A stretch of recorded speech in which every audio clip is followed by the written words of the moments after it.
Desanimei. Ia falar de quê? Como é que chama? NINS? O SINS? SINS. O Sims. Assim, deixa para Eustáquio, se ele tá com a mão na massa já, né, Eustáquio? Pode ser. Hoje eu tô com o Hash. O Tokuhashi vai falar sobre ele só, basicamente? Tá bom. Então vamos passar para você, né? Você que vai ser o chefe agora? Eu? Né? Eu vou compartilhar a tela. Você pode começar com você? Vai. Vocês que mandam. Pode ser, Fran? pessoal. Pode ser? Pode. Você... Posso falar também. Vocês que mandam. Então, vou começar aqui, anfitrião. Fran ou Eustáquio? Pode escolher. Pode escolher, tô vendo. Não é rapidinho, né? R4, né? Ganha, né? R4 tem prioridade. Sim. Então, você é o chefe agora, Eustáquio. Manda a bala aí agora. Só. Então, vou compartilhar minha tela aqui com vocês.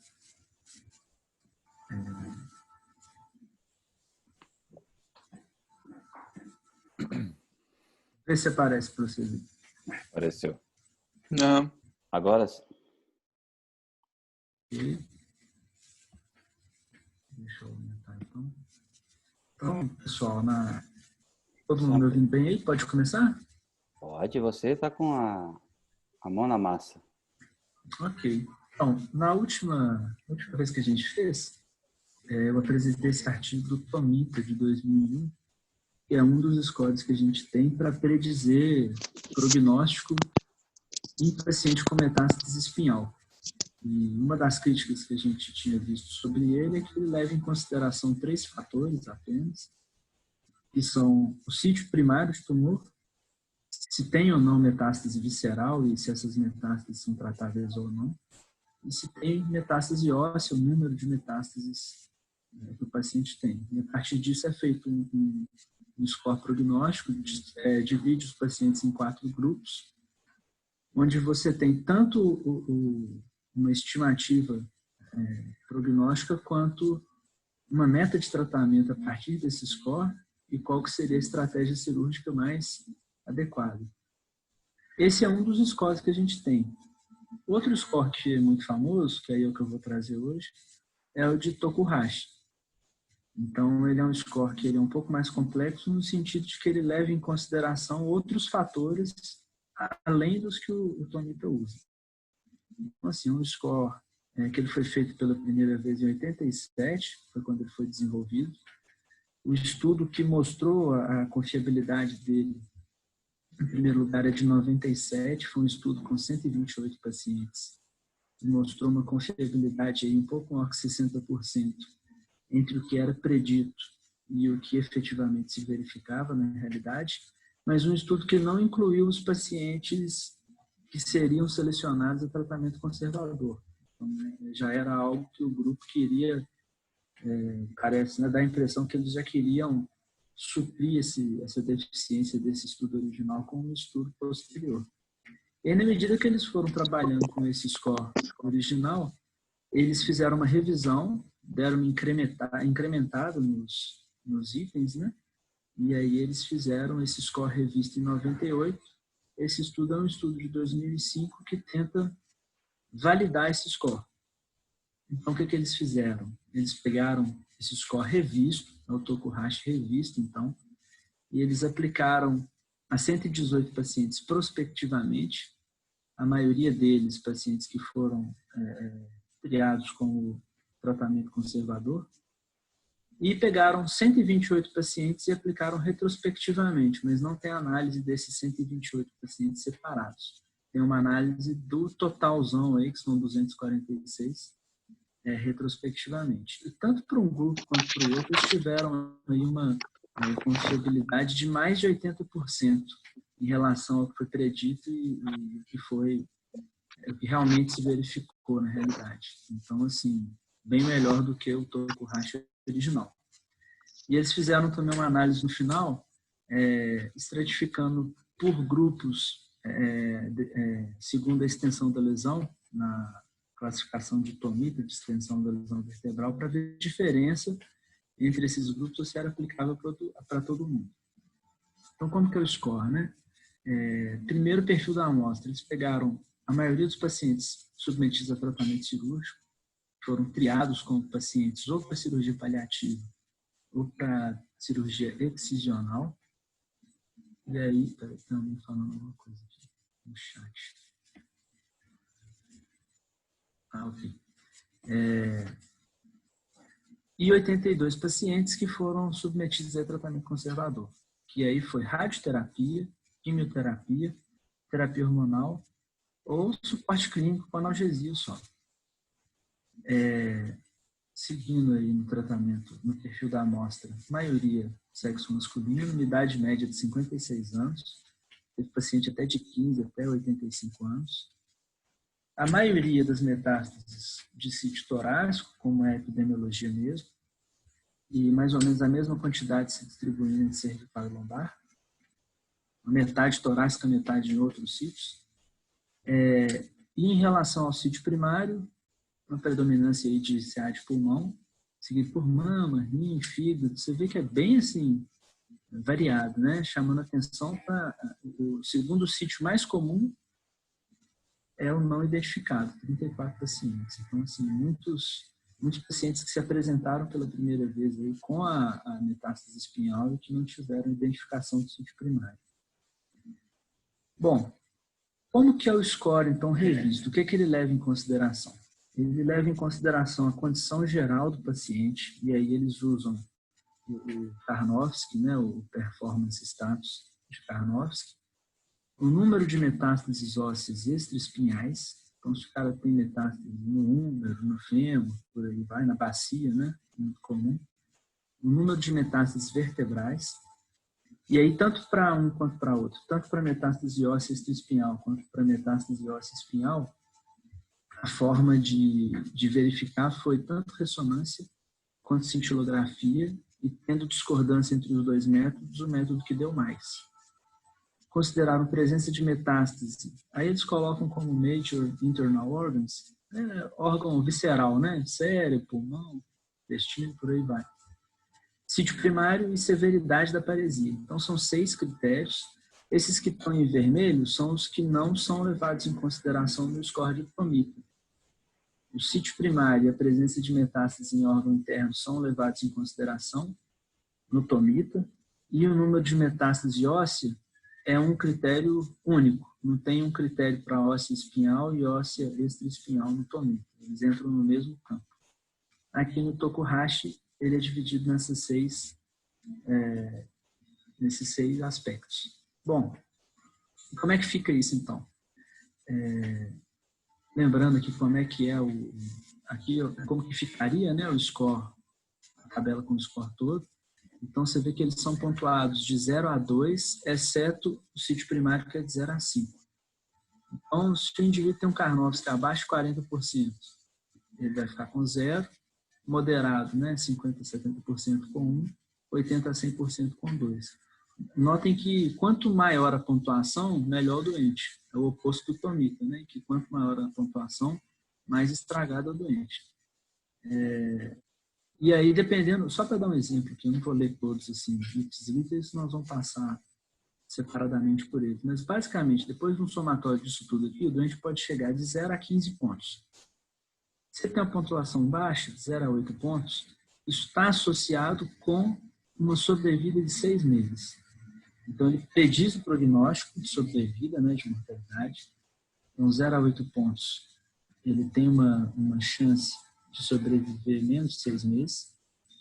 E aí, ele vai ser indicado para ele o tratamento conservador. O paciente entre 9 e 11, ele tem uma chance de sobrevida maior do que 6 meses, né, o prognóstico predito. E aí, ele vai ou para cirurgia paliativa, ou em casos que é uma lesão única, que se não tem metástase em outros órgãos não ósseos, pode ser considerada a cirurgia com fins excisionais mesmo da lesão. E o indivíduo que tem um score entre 12 e 15, ele tem um prognóstico aí de sobrevida maior do que 1 ano, então a ideia para ele é a cirurgia excisional. Bom, lembrando aí como é que é o Karnofsky, então, né, para quando a gente for aplicar. ele é uma escala de performance, né? Então é para ver como que está a lata do indivíduo no momento da doença oncológica. Então, é algo que a gente usa só para o doente oncológico. Então, não é um score de performance para todo mundo. Um doente com AVC, por exemplo, você não fala de Karnofsky, que são outras escalas, mas para doente oncológico você tem essa ferramenta. Basicamente, o indivíduo que está zerado, ou seja, aquele indivíduo que está sem sintomas ou sinais de doença, ele tem um Karnofsky de 100. Se ele é capaz de fazer as atividades dele normalmente, com poucos sintomas, um Karnofsky de 90. Se ele tem um Karnofsky de 80, é porque ele consegue fazer as atividades normais com alguma dificuldade. E se ele consegue cuidar de si mesmo, ou seja, ele tem uma independência funcional, apesar de não conseguir fazer as atividades normais ou trabalhar, aí é um Karnofsky de 70. 70 para cima, então, seria aí basicamente o ranking, né, 2 para baixo. De 70 para baixo, a coisa vai. É um indivíduo que está funcionalmente bem mais dependente, até o Karnofsky 20, em que ele está precisando de internação iminente. Dependendo da faixa de Karnofsky, se dá pontuações diferentes para esse doente. Então, essa é uma dimensão de status funcional que entra no Tokurhashi que a gente não tinha no Tomita. Em relação a sítio primário, que é o fator mais importante no Tomita, ele segue sendo o fator mais importante no sentido de que um único aspecto pode dar mais pontos na classificação desse paciente. Em que sentido? Aqui a gente vai de 0 a 5. Ao contrário dos outros aspectos em que a gente vai de 0 a 2. E aí, mais ou menos, aquilo que a gente já sabe, né? Tem uns cânceres que são bem mais agressivos, então, assim, pulmão, sarcoma, estômago,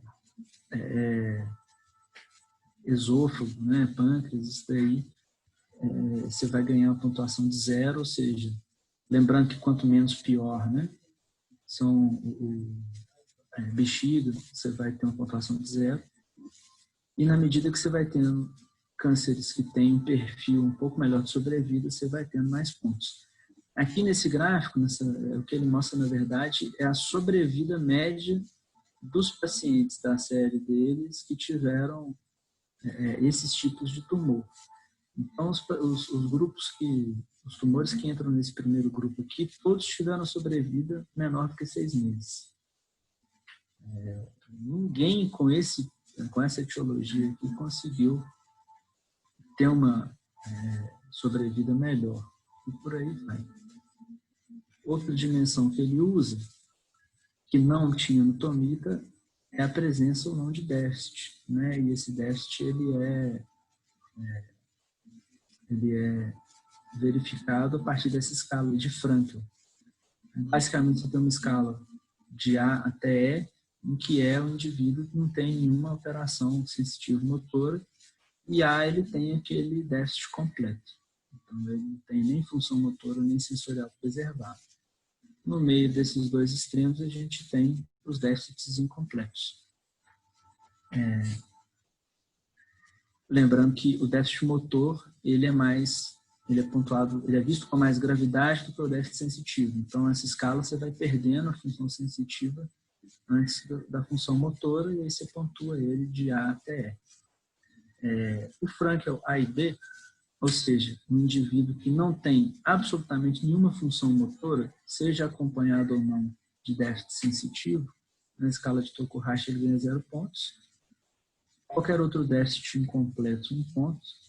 E o Frankel E, que é o indivíduo sem déficit, 2 pontos. Bom, como é que foram os resultados?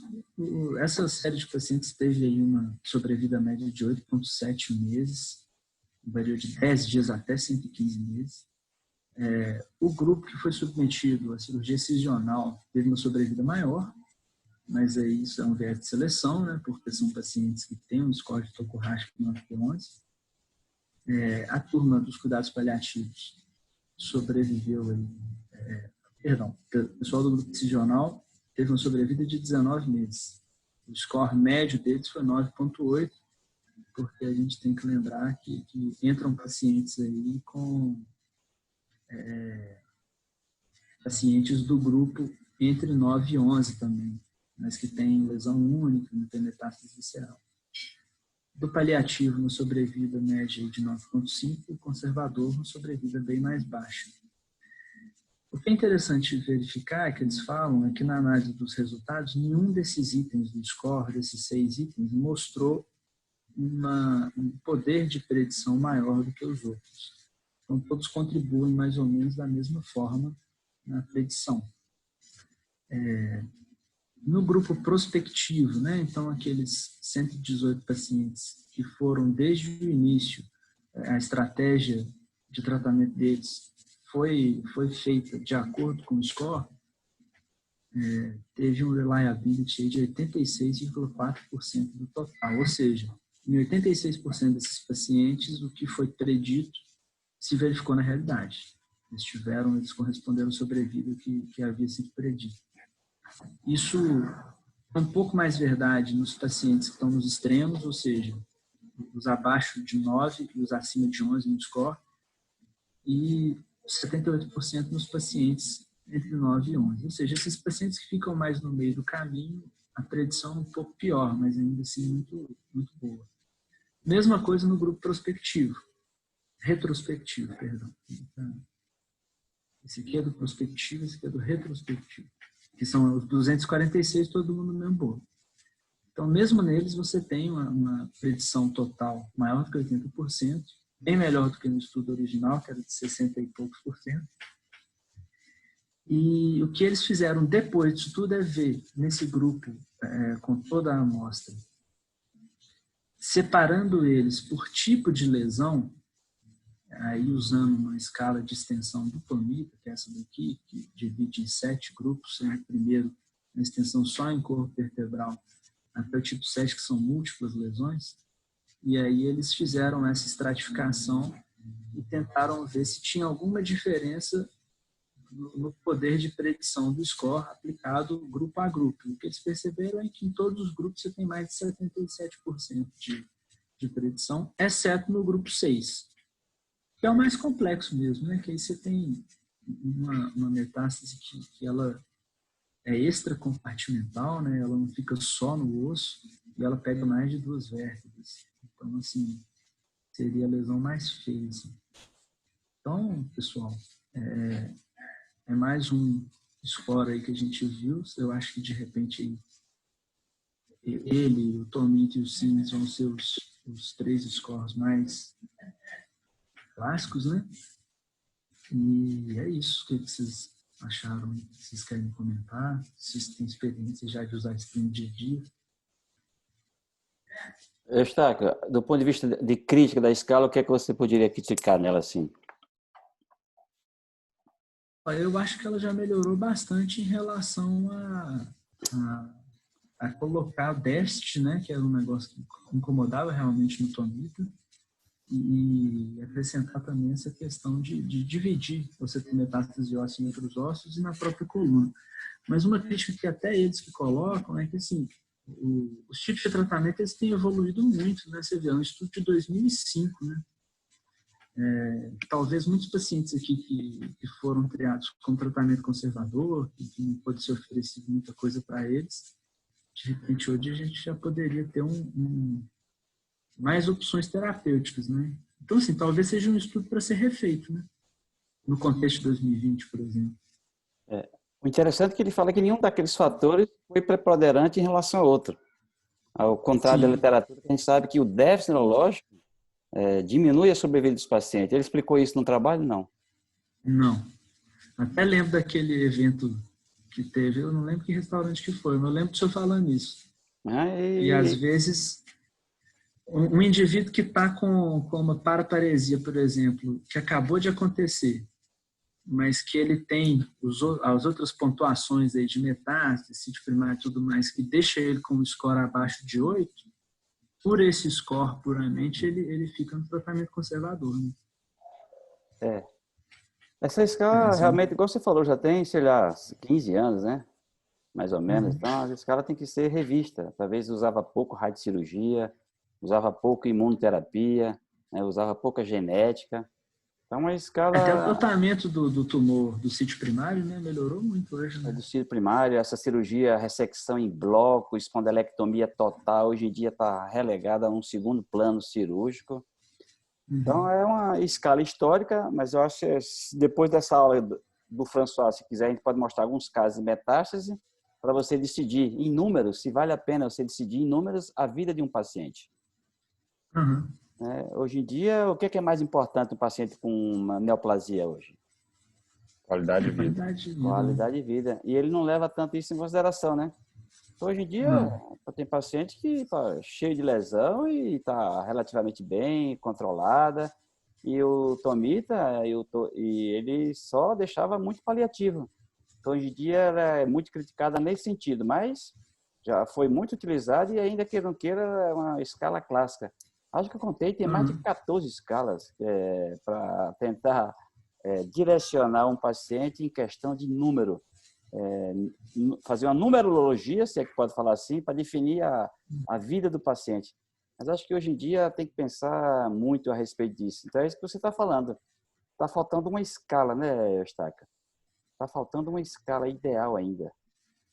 Tem que atualizar isso aí, né? Tem que atualizar A isso, né? oncologia está evoluindo tanto que qualquer coisa vai ficar ultrapassada também rápido, né? Pois é, que isso, né? Os caras estão Tem que partir. galopando aí. Qual é o conceito de estabilidade metastática, Eustáquio? De Você tem estabilidade? que partir desse princípio, né? Estabilidade da coluna. Da coluna. Qual é o conceito? É o mesmo do trauma, Não, é diferente. por exemplo. Eu acho que você tem a preocupação maior com qualidade de vida aqui do que com funcionalidade, pura e simplesmente, né? Aí você fala de, por exemplo, fratura com Fraturou a cifose. frente, 50%, cifose é instável. Não sei, não. Não sei Critérios falar. assim certinho, não. A gente pode transferir Eu o não trauma sei. para metástase?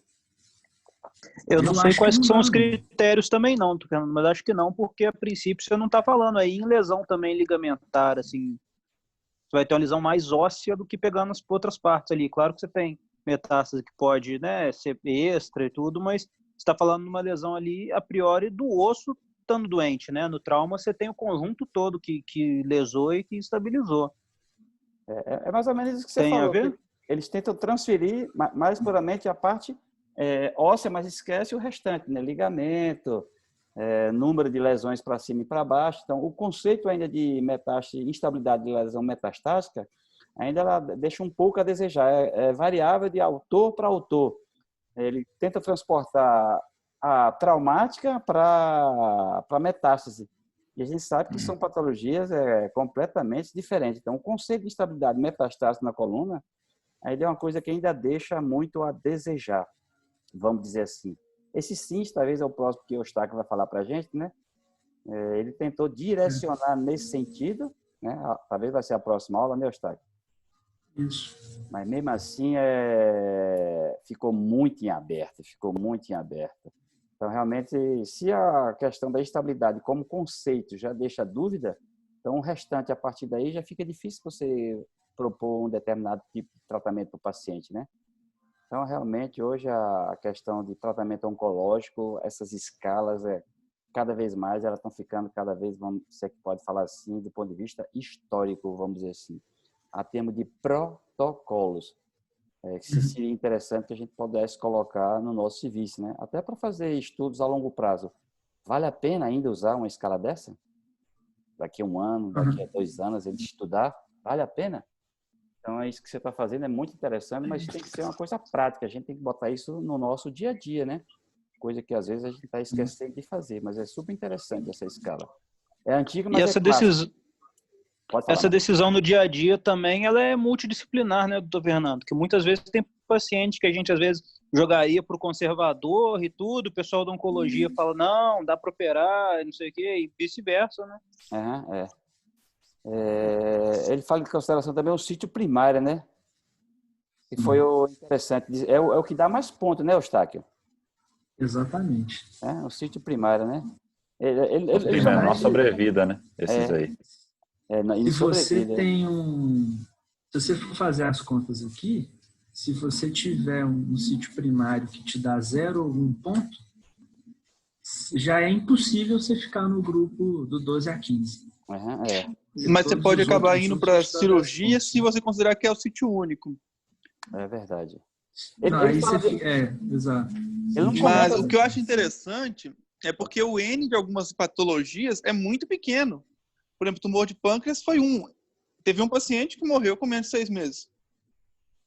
Uhum. Volta lá, Eustáquio. Um N de 1 é difícil passar tanto, né?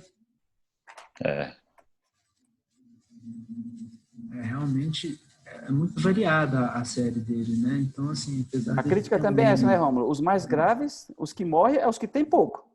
Se ele tivesse 100 de pâncreas, seria a mesma coisa? Se ele tivesse 200 de esôfago, seria a mesma coisa? Então, outra crítica é essa.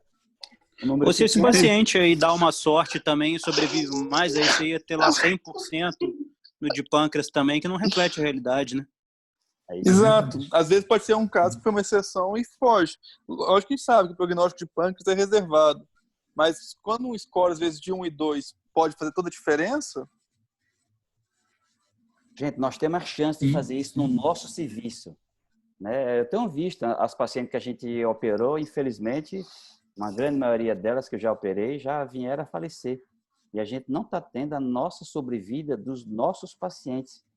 Então, seria interessante, Eustáquio, se você se interessar, né, ir atrás de quando começou a Oncobio e pegar os nossos pacientes porque os meus, tadinho, infelizmente, a grande maioria só soube a notícia, fulano de tal faleceu, e realmente a gente podia fazer. A nossa amostra vai ser pequena? Lógico, vai ser pequena, mas é melhor ter uma pequena do que não ter nada.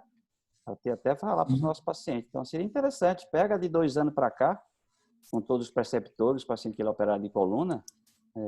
Eu tenho a minha, pela Marco Túlio, a Gustavo, a Caris, a gente fazer a nossa sobrevida. Eu acho que se pegar esses 2 últimos anos, quase todos já morreram, né? Em 2 anos. Pelo menos os meus, uma grande parte foi embora. Você vê, a turma boa, que é do grupo excisional, teve uma sobrevida média aqui de 19 meses. Então, assim, isso é ruim. 19 meses, Mas eu acho que tem anos, né? 1 ano e meio. Tem, às vezes, um certo viés também, porque muitos nossos pacientes vêm pacientes internados. Alô? Mas às vezes chega no ponto-socorro sem diagnóstico. Ou não chega? Muito comum, você vê. Você tem... Aquele último paciente nosso. Aquele Daniel, por exemplo. Ele não falou de hematológico não, né, Eustáquio? Não. Hã? Não falou não. Não falou não. Hematológico ele fugiu, né? Talvez tenha entrado nesses outros aqui. Mas olha só, não identificado, ou seja, você não sabe o sítio primário, é o doente que chega com a queixa de coluna. 34 no universo de 240, é gente pra caramba. Mais de 10%. Né? Quantos por cento dos pacientes com câncer manifestam com déficit neurológico inicialmente? Poucos. Com déficit eu não sei, mas com sintoma de coluna tipo dor, é muita gente. Ele fala isso no artigo. Eu esqueci, o déficit é menos comum com o sintoma inicial. A dor é o mais comum, mas o déficit é menos de 20% dos pacientes apresentam já com déficit inicial, né?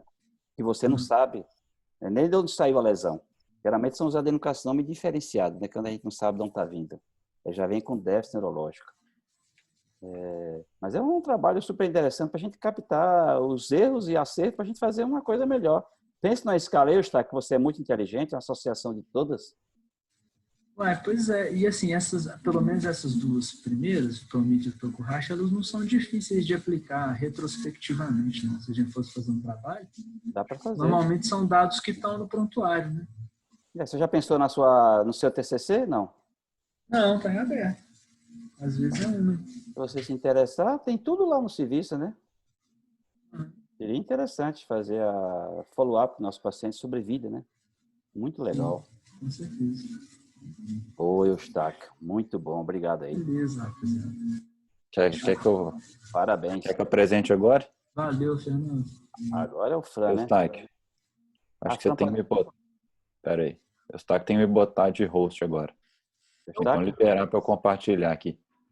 Onde é que eu faço isso? Vai no participantes. Vai na carinha do Fran. Tá vendo a carinha do Fran?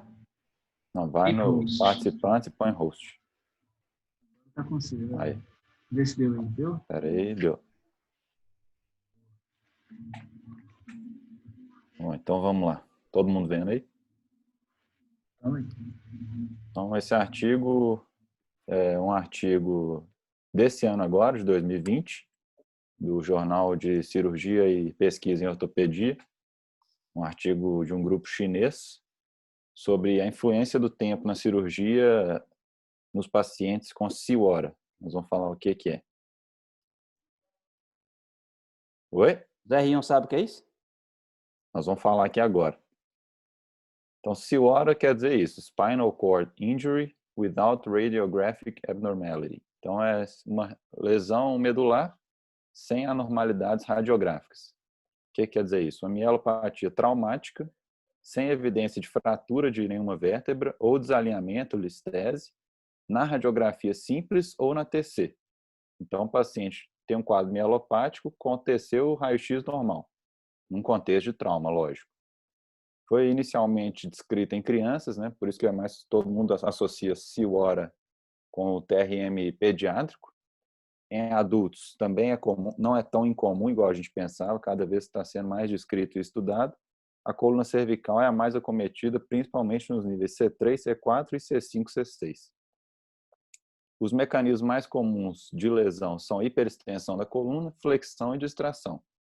A maioria dos pacientes, obviamente, tem uma lesão medular incompleta e a lesão completa leva a um pior prognóstico. O tratamento não cirúrgico, não operatório, pode ser considerado com corticoide, colar, evitar atividades que piorem, que levem a injúria secundária na coluna e na medula. Mas o tratamento cirúrgico, descompressão com artrodese, deve ser considerado para pacientes com sinais de instabilidade da coluna ou compressão medular evidente na ressonância. Normalmente, para esse tipo de paciente, a via anterior é a de escolha, porque a maior parte das compressões é via anterior e pode ser feito com artrodese, dissectomia mais artrodese intersomática ou corpectomia e fusão, dependendo do caso. Então, o objetivo desse trabalho é investigar a influência da diferença do tempo do trauma até a cirurgia na eficácia pós-operatória e na evolução pós-operatória dos pacientes com CIWORA. Então, lesão medular sem alteração na TC ou no raio-x. E tentar providenciar uma base para tentar selecionar os melhores pacientes e o tempo cirúrgico ideal. Como é que eles fizeram o trabalho, então?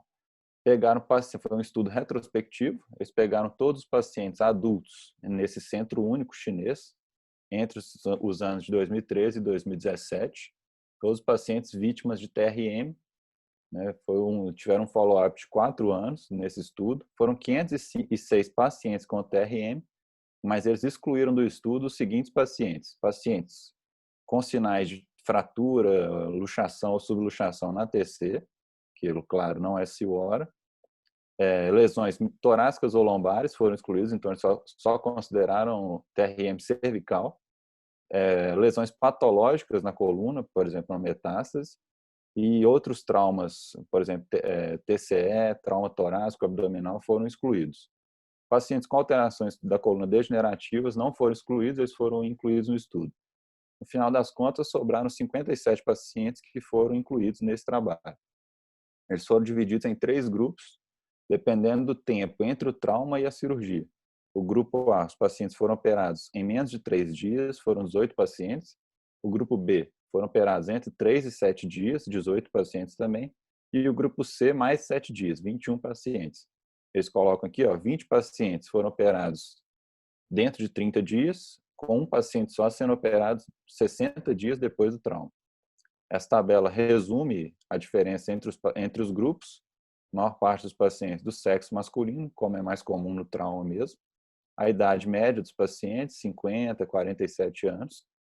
Há alterações na ressonância, eles colocam como extraneurais e extra e intraneurais. Então, a maioria das alterações extraneurais estão fora da medula. E o tempo entre o trauma e a cirurgia. Grupo A, menos de 3 dias. Grupo B, 3 a 7 dias, e o grupo C maior do que 7 dias. Eles fizeram uma avaliação dos pacientes pré e pós-operatória com a escala de Ásia e avaliaram essa escala também, que é a Asia Sport Score, que é um score baseado basicamente só na parte motora, não pega a parte sensitiva, igual o Ásia, e é uma escala que chega a 100 pontos, né? Depois a gente pode falar sobre ela. E eles usaram uma taxa, essa fórmula como uma forma de medir a taxa de recuperação dos pacientes. Então foram 57 pacientes no total, 37 foram vítimas de queda à própria altura, de queda, 15 pacientes vítimas de acidente automobilístico, 4 pacientes esmagamento por objeto pesado e 1 paciente vítima de trauma por tração. 8 pacientes tinham lesão medular completa, então eram esses do Ásia A, 49 pacientes incompletos, a maioria Ásia C e D. 23 pacientes, a maior parte Ásia C. E um follow-up de 22 a 73 meses, uma média de 51 meses. Todos os pacientes tinham ressonâncias alteradas. 47 pacientes, a maior parte, tinham alterações extraneurais, estão fora da medula, e 13 pacientes tinham alterações tanto extra como intraneurais. Nenhum dos pacientes desenvolveu complicações sérias com o tratamento. E o que eles colocaram como resultados, então? O Ásia, a longo prazo, nos 3 grupos comparado, foi comparado, né, antes da cirurgia e depois da cirurgia, e foi notada uma melhora de pelo menos um ponto no Ásia em quase todos os pacientes. Né, que, então, nos 6 meses de follow-up e no follow-up final, a maior parte dos pacientes, alguns pacientes permaneceram em Ásia A, 3 pacientes, a maior parte ou foi para o grupo B ou foi para o C. A maior parte aqui no final estava no Ásia D. E alguns pacientes, 16, recuperaram completamente e ficaram assintomáticos Ásia E. Então, no final das contas, quase todos os pacientes melhoraram em 6 meses e no follow-up final. A taxa de melhora em 6 meses no grupo C, que é os pacientes operados com mais 7 dias, foi menor do que nos grupos A e B. E no grupo C, no follow-up final, também foi pior do que nos grupos A e B. Então, pacientes que foram operados antes de 7 dias tiveram melhores resultados. Não houve diferença estatística entre os grupos A e B. Então, operados em menos de 3 dias ou entre 3 a 7 dias. E eles colocaram aqui, que o efeito curativo da cirurgia com menos de 7 dias foi significativamente melhor do que a cirurgia com mais de 7 dias. Então, pacientes curativos, então, que foram para a Ásia E, foram aqueles operados antes de 7 dias. 2 pacientes no grupo A pioraram o déficit neurológico no follow-up final, em 1 ano. Eles colocaram aqui que tiveram piora no exame radiológico, na ressonância. Lógico, uma contusão medular, que é uma protrusão discal em um desses pacientes, no exame pré-operatório, fizeram a fusão via anterior, a descompressão e artrodese, e o hipersinal medular permaneceu. 2 pacientes do grupo B, então, que foram operados entre 3 a 7 dias, tiveram anormalidades com melhora do sinal medular no pós-operatório. Aqui a gente pode ver esse caso, um paciente com raio-x normal, né, sem desalinhamento, sem fraturas, e um hipersinal medular, que se você prestar atenção, ele se estende até aqui embaixo, o edema medular, pior aqui em C3, C4, e num controle, né, uma melhora discreta aqui do sinal, mais uma organização, na verdade, do edema e da contusão medular, e no pós-operatório, com a fusão via anterior, uma descompressão boa do canal, líquor na frente e atrás, e uma organização dessa contusão que passou a ser em um nível só, né, em um segmento só. Então, aquele edema todo se resolve com o tempo. No follow-up dos interessante, o grupo A, os pacientes que foram operados com menos de 3 dias, eles tiveram uma recuperação inicial nos primeiros 6 meses muito boa. O melhor grupo que se recuperou em 6 meses. Entre 6 meses e 1 ano, já teve uma redução da melhora, e entre 1 ano e o follow-up final, a melhora foi estatisticamente insignificante. Então, depois de 1 ano, os pacientes não melhoravam mais. Os pacientes que mais melhoraram no follow-up final foram os do grupo B, operados entre 3 e 7 dias. Então, eles colocam como o time ideal para operar esses pacientes entre 3 e 7 dias. Apesar de inicialmente eles não terem tido uma resposta tão boa nos 6 primeiros meses, depois de 1 ano e no follow-up final, eles foram os pacientes que recuperaram mais, né? E os pacientes do grupo C foram os que recuperaram menos, obviamente foram os operados com mais de 7 dias. Então, como resultado, né, o follow-up final do grupo B foi o melhor de todos, melhor do que o do grupo A e B. Depois de 1 ano de cirurgia, a função neurológica não recupera mais, né, ou recupera muito pouco, a gente viu naquele gráfico. A recuperação inicial nos 6 primeiros meses foi muito maior do que entre 6 meses e 1 ano e depois de 1 ano. E pacientes que completaram, que melhoraram completamente, assim, que foram submetidos a cirurgias dentro dos 3 primeiros dias, tiveram recuperação melhor, né, mais rápida nos 6 primeiros meses, mas depois, no follow-up, o resultado final foi melhor nos pacientes entre 3 e 7 dias, igual a gente viu naquele gráfico. Como discussão, então, do trabalho, eles colocam que o mecanismo do Ciora nos adultos ainda é controverso. Eles acreditam que se relaciona à estenose cervical, né, previamente ao trauma já, ou herniação discal, ossificação do ligamento longitudinal posterior, do ligamento amarelo. Paciente com lesão de tecido mole, igual de lesão de ligamento longitudinal anterior ou de ligamento amarelo, normalmente tem um prognóstico um pouco pior, mais reservado. A compressão medular também pode alterar a hemodinâmica da medula e levar a alterações hemodinâmicas vasculares, né, podendo causar lesão como sangramento, edema, e isso tudo gera um ciclo vicioso que vai piorando o edema e o grau de déficit neurológico. E a instabilidade na Ciora pode ocorrer.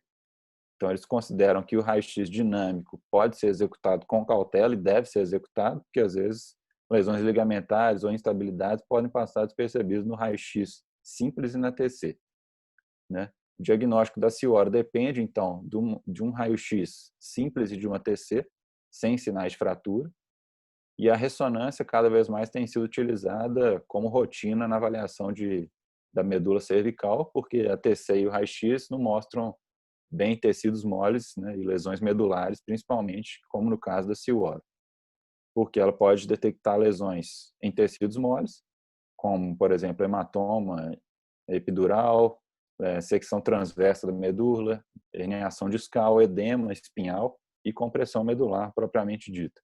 O prognóstico, então, depende do grau de déficit neurológico inicialmente, clínico e através da ressonância, o grau de compressão medular, e maiores lesões, lógico, tem um pior prognóstico. O tratamento pode melhorar muito o prognóstico de pacientes com Ciora, como foi mostrado no trabalho.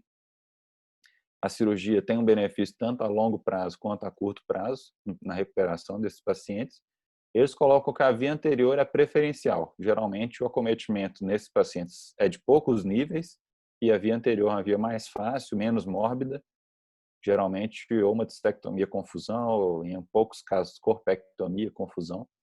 A cirurgia via posterior é reservada para casos em que tem uma estenose canal de muitos níveis, mais de 3, 4 níveis.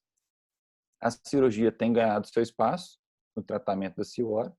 Claro que o tratamento conservador é mandatório, pode ser tentado e medidas medicamentosas e comportamentais têm que ser indicadas para os pacientes, mas o prognóstico a longo prazo com tratamento conservador não é o melhor, porque às vezes tem instabilidade residual da coluna. Então, o raio-x dinâmico não é recomendado quando você já tem uma lesão bem definida na ressonância. Então, tem que tomar cuidado com esses pacientes. Pacientes com ressonância normal e raio-x em flexão e extensão positivos podem ser submetidos a um tratamento com colar e devem ser reexaminados em 3 meses. Isso é o que eles colocam nesse trabalho. Se você tiver instabilidade na coluna, claro que a cirurgia é mandatória para prevenir lesões secundárias. O tratamento conservador só é possível quando você tem uma ressonância, um raio-x dinâmico e ou uma TC normais, né? Os estudos têm colocado que o raio-x, a tomografia e a ressonância negativas são consideradas, e o paciente com déficit, né, são consideradas como Ciora real, E uma concussão medular é diferente de distinguir uma concussão medular de uma ciora verdadeira. Muitas vezes os sintomas na concussão melhoram com até 3 dias. Enquanto os sintomas persistem, então você tem uma lesão real medular, que seria uma ciora verdadeira. Como conclusão do trabalho, eles colocam que pacientes com lesões na ressonância, incluindo compressão da medula, ligamentar e instabilidade, né, devem ser submetidos à cirurgia, obviamente. E apesar do prognóstico de todos os pacientes terem melhorado nos primeiros 7 dias, a incidência de complicações na cirurgia precoce eles colocaram que é maior e que o tratamento ideal dos pacientes deve ser feito entre 3 e 7 dias. Foram os pacientes que melhoraram mais a longo prazo. Uma ressonância normal na fase aguda não quer dizer que não tem lesão medular. Muitas vezes o edema pode passar despercebido e aparecer nos próximos dias. Então, às vezes, você tem que repetir essa ressonância se o paciente permanecer com déficit. E a cirurgia feita num período depois de 7 dias é que tem o pior valor na recuperação dos pacientes. Então, o ideal seria operar esses pacientes entre 3 e 7 dias. É um trabalho de um centro só, um número limitado de pacientes, sem grupo controle, um estudo retrospectivo, mas um trabalho interessante para, pelo menos, começar a guiar como que deve ser feito o tratamento dos pacientes com ciora. Então, lesão medular sem lesão no raio-x ou na TC. Basicamente é isso. Pronto, volta lá para explicar melhor ciora verdadeira e o falso. Eles colocam que ciora verdadeiro seria o paciente com déficit neurológico, mais TC normal, raio-x normal e ressonância normal. E eles colocam isso. E a ciora, né, falsa, seria mais ou menos assim, seria como se tivesse o que eles mostraram nessas imagens. Um hipersinal medular. Igual nesse caso aqui. Mas isso assim, isso é controverso ainda, não é um termo bem definido isso não. E o interessante é que ele ainda conclui em fazer raio-x dinâmico, né, François? Eu também achei isso estranho. E Ele falou que é possível de ser feito, mas eu achei estranho porque, teoricamente, o raio-x normal e o TC normal já parte para a ressonância, né? não tem sentido. Ele fez Eu não isso entendo isso também. dele? Não. Não falou de raio-x dinâmico para os pacientes deles, não. É interessante isso. Ele faz um trabalho e conclui uma coisa que ele não fez. É igual ao outro lá. Raio-x dinâmico não tem espaço, mas pode ser feito. De modo geral, quando você conclui, é o que você achou, né? Não é o que você pensa. E criança, ele falou, ele tratou diferente, não, né, François? Não, esse Colocou aqui num foi balaio só só, paciente deu para adulto. entender. Não, foi só fez a paciente parte? adulto.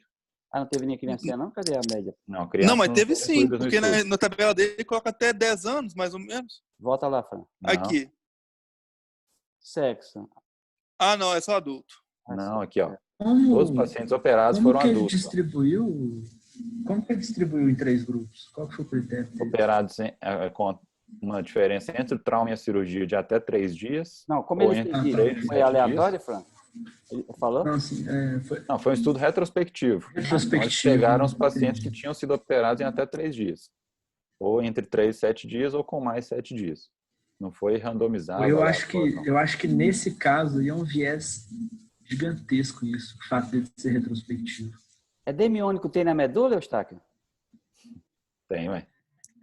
Tem todo canto. Onde tiver célula, Será que é isso que a ressonância normal ela aparece quanto tempo depois, alterada, se ela tiver isquemia?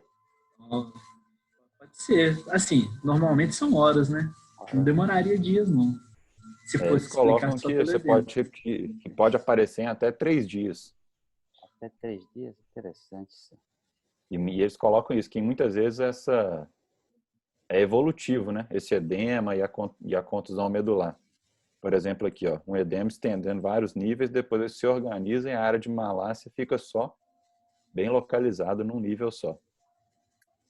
É interessante que ele coloca as causas como estenose do canal, calcificação do ligamento longitudinal e fala que a via anterior é a preferida. Eles falaram isso o tempo todo, eles falam de só via anterior. Todos os pacientes tratados nesse estudo foram via anterior. Eles falaram a causa deles, não, né, Fran? Não. Velho, Cheio é muito de difícil. limitações, né? É difícil Tudo saber, né? retrospectivo nesse caso, né? É muito difícil. Porque você pensa, é um centro, as mesmas pessoas operando, as mesmas pessoas avaliando. É óbvio que o grupo que foi operado com 7 dias tinha outras diferenças em relação entre 3 e 7, com menor que certeza. 3. Né? Alguma razão levou isso a acontecer. Exato. Eles não falam isso, não Em especificam isso relação, no trabalho, não. em relação ao raio-x dinâmico, eu tinha entendido que era meio que uma definição para optar ou não pelo colar, ou não tem nada a ver?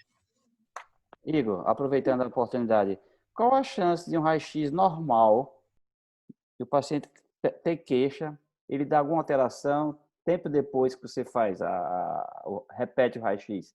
Se o primeiro foi normal, você faz um dinâmico, tempo depois. Qual a chance dele dar alterada?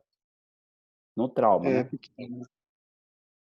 Pequeno é o Eu quê? acho que é pequeno, 30%? menos de 30. 20%? Ah, eu quase. Né, eu não acho que, assim, no raio-x você veria, já de cara você já veria a alteração. Não, não deu nada. Você fez, o cara fez o raio-x, não deu nada. Aí você Pois é, manda ele repetir voltar, eu acho que não iria mudar você manda muito voltar nada, com não. 15 dias, qual a chance de ter alguma coisa alterada? Ah, muito baixo. Ou quase nada, né? Sei lá. Abaixo, menos de 5%, né? Então, menos de 5% de chance. Por isso que eu estou questionando, por que ele faz? Ele fala em raio-x dinâmico, se hora nenhuma ele fala isso durante o trabalho, né? Ele não fez nada disso com os pacientes que eles fizeram, só colocaram isso na discussão. Legal. Mas o que eu entendi do raio-x dinâmico é assim, é o paciente que está com déficit, fez a ressonância, fez TC, fez o raio-x simples, todos estão normais, sem nenhuma alteração, e aí você faz o raio-x dinâmico. Esse cara tendo alteração, não tendo alteração, aliás, tendo alteração no raio-x dinâmico, você pode tentar manter ele com colar por 3 meses e reexaminar. Foi isso que eu entendi também. Mas isso foi Entendeu? só Em na vez de discussão, eles não operar fizeram direto. isso com os pacientes deles, né? Ele sugere um negócio que ele não fez, igual o Fernando falou. Mas a conduta do raio-x dinâmico, eu acho que ele entra só nesse momento, né? Exatamente. Porque, por exemplo, o cara, igual ele falou ali, o cara com lesão definida na ressonância, você não vai fazer raio-x dinâmico, você não vai fazer nada, você vai operar o cara.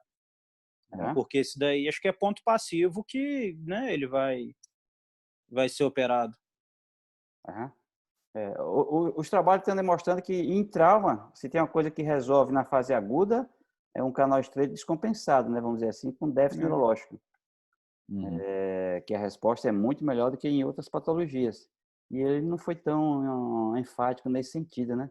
Ele não fala especificamente, não. Dos casos que eles operaram, as etiologias, eles não falam, não. E extraneural quer dizer o quê, Frank? Pelo que eu entendi, por exemplo, herniação Você entendeu discal. o que significa extraneural ou Estáquio? Pelo que eu entendi, sinal intraneural seria um hipersinal medular. O que eu entendi foi isso. Mas extraneural, por exemplo, uma herniação discal, um canal estreito. Mas isso, mas ele não especifica o que é, não. O intra foi a menor parte, né? Volta lá, menos de um terço, eu acho. Menor parte, menor parte tinha alterações intraneurais aqui, ó, na ressonância. Deve ser alteração ligamentar de partes moles. Extraneural, né? Intraneural deve ser hipersinal medular, pelo que eu entendi. O que empurra mais para a cirurgia é a alteração medular, né? No caso da Ciora especificamente, né? O que chamou menos atenção dele, né? Estranho demais. Outra coisa boa que ia ser se tivesse um grupo sem cirurgia.